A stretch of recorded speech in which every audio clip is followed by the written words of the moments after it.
Теміртау қаласының мектеп оқушылары экологияны ластаушылармен кездесті. Металлургтер қаласында оқушылар диалогқа шақырады атты конференция өтті. Жасөспірімдердің сұрақтарына жергілікті билік өкілдері мен кәсіпорынның басшылары жауап берді.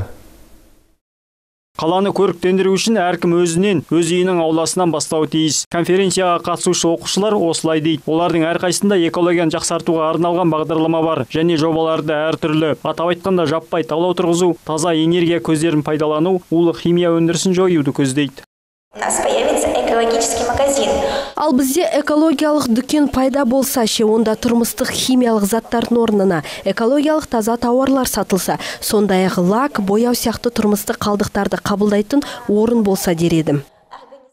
Мұндай жиын алғаш рет өткізіліп отыр. Ұйымдастырушылардың пікірінше бұл шара жастардың азамат болып қалыптасуына ықпал жасайды. Бұл жобада денсаулық сақтау мен қоршаған ортаны қорғау шараларын тәжірибе жүзінде іске асыруға болады.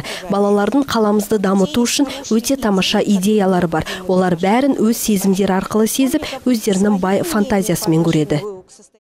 Жиында қаладағы экологияны басты ластаушы металлургтер комбинатының басшылары да болды. Олар жастардың бұл мәселеге назар аударғанына қуанышты. Ал Теміртау осы металлургия комбинатымен бірге жасасып келеді.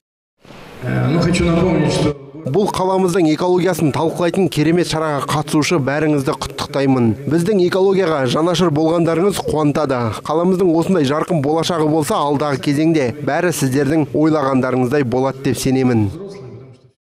Экологиялық талаптарды 100% сақтау үшін барлық өндіріс орындарын жабу керек. Алайда ондай жағдайда экономика құлдырайды. Экология зардаптарын жою үшін теміртаулық әр азамат және осы қаланың өндірісінен пайда көріп отырғандар жанашыр болып, шаһардың тазалығын қалыптастыруға атсалысу қажет дейді конференцияға қатысушылар. Жаңабек Нар, Дастан Шанин, 1-ші Қарағанды телеарнасы.